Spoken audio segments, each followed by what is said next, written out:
डाक विभाग को हम आभार व्यक्त करेंगे कि क्योंकि अभी हमारे ससुर जी को गुजरे हुए मात्र 20-25 दिन ही हुआ है और इतने कम समय में उन्होंने ये इनिशिएटिव लिया, ये एफर्ट लिया, स्पेशल एफर्ट लेकर के उनके कार्य को हमारे ससुर जी आचार्य किशोर कुणाल के जो भी सामाजिक धार्मिक कार्य रहे हैं, उसको उन जैसे महान महान पुरुष हैं, वो युग पुरुष हैं, उन्होंने बहुत ही कम समय में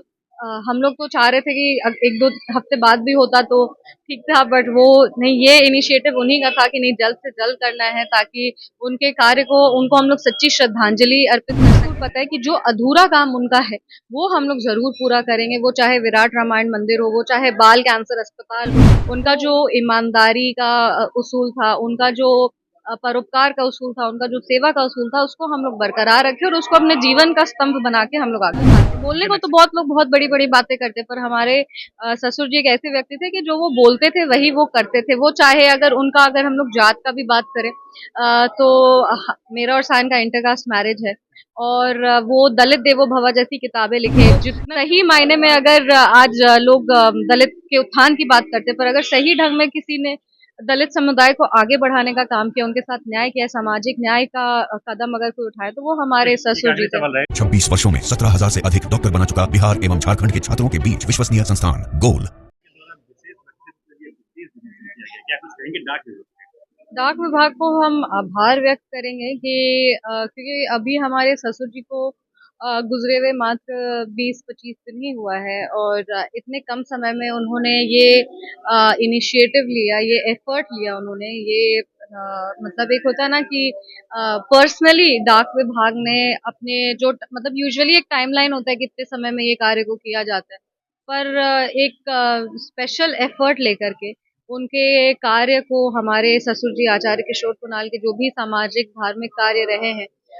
उसको उन जैसे महान महान पुरुष हैं, वो युग पुरुष हैं, वो उनके कार्य को उन्होंने सम्मानित करने का काम किया। उन्होंने बहुत ही कम समय में हम लोग तो चाह रहे थे कि 1-2 हफ्ते बाद भी होता तो ठीक था, बट वो नहीं, ये इनिशिएटिव उन्हीं का था कि नहीं, जल्द से जल्द करना है ताकि उनके कार्य को उनको हम लोग सच्ची श्रद्धांजलि अर्पित कर सकें। उन्होंने बहुत सारे ऐतिहासिक काम किए हैं, लेकिन कुछ कार्य जो है अभी तक पेंडिंग में भी है। उनको लेकर आप क्या कुछ कहेंगे? क्या उन कार्य नहीं, को पूरा उस किया कार्य जाएगा को फिर से? बिल्कुल पूरा किया जाएगा। वो सिर्फ कार्य नहीं है ना, वो तो हमारे ससुर जी के सपने हैं और हर बच्चा चाहता है कि अपने माँ-बाप के सपनों को पूरा कर सके। तो हमारे पति सायन कुणाल और हम दोनों मिलकर के ये प्रयास करेंगे कि उनका जो भी काम है, प्रयास ही नहीं, उसको पूरा करेंगे। देखिए, हम लोग से कितना हम लोग कर पाएँगे, क्या कर पाएँगे, ये हम लोग को नहीं पता। आगे कितना कर पाएँगे ये हम लोग को नहीं पता, पर इतना ज़रूर पता है कि जो अधूरा काम उनका है, वो हम लोग ज़रूर पूरा करेंगे। वो चाहे विराट रामायण मंदिर हो, वो चाहे बाल कैंसर अस्पताल हो, वो उनके जो भी जितने भी उनकी संस्थानें हैं, जितने भी उनके अस्पताल हैं, जितना भी उनका मंदिर है, अयोध्या है, पटना है, विद्यालय है, वो सबको हम लोग सुचारू ढंग से उसको चला सकें। उनका जो ईमानदारी का उसूल था, उनका जो परोपकार का उसूल था, उनका जो सेवा का उसूल था, उसको हम लोग बरकरार रखें और उसको अपने जीवन का स्तंभ बना के हम लोग आगे बढ़ें। उनके नक्शे कदम पर पूरे भारत, पूरे बिहार के लोग चलते हैं, और लेकिन आप उनके बारे में कुछ एक बात जो कहना चाहें कि उनको कुछ यूनिक बातें जो उनके उनका साथ में बिताया है समय। यूनिक बात, हम एक ही चीज़ हमेशा बार-बार कहते हैं कि वो एक ऐसे व्यक्ति थे जो हम लोग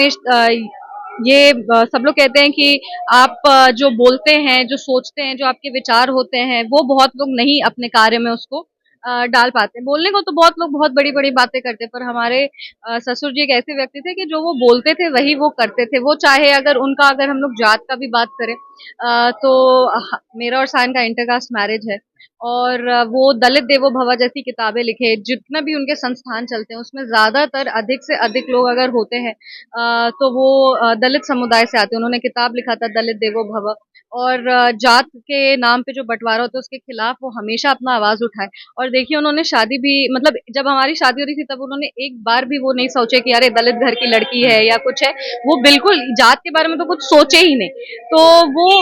मेरा भी ये सौभाग्य है कि हम एक ऐसे परिवार की बहू बने, एक ऐसे व्यक्ति की बहू बने जो सही मायने में अगर आज लोग दलित के उत्थान की बात करते हैं, पर अगर सही ढंग में किसी ने दलित समुदाय को आगे बढ़ाने का काम किया, उनके साथ न्याय किया, सामाजिक न्याय का कदम अगर कोई उठाए तो वो हमारे एक ससुर आखिरी जी थे। सवाल रहेगा कि डाक विभाग के लिए क्या कुछ कहेंगे? उन्होंने जो कदम उठाया उसके लिए क्या कुछ कहेंगे? उनके उनके हम सदा आभारी रहेंगे और सिर्फ सांसद के रूप में ही नहीं पर बेटी बहू के रूप में भी हम उनको धन्यवाद देंगे कि उनके कार्य को वो श्रद्धांजलि अर्पित किए और एक परिवार की तरह इस कठिन घड़ी में हमारे साथ खड़े थे और हम लोग सबको एक कहते हैं ना कि उनको याद रखने के लिए तो हमारे पास कई मेमोरीज है, कई यादें हैं जिससे हम उनको जीवित रख सकते, पर उन्होंने उस याद में एक और चीज जोड़ दिया है और वो जो विशेष अनावरण विमोचन आज हुआ है, उससे हम लोग उनको और याद रख सकते हैं और आने वाले युग को भी उनके कार्य के बारे में बता सकते हैं। Thank you so much.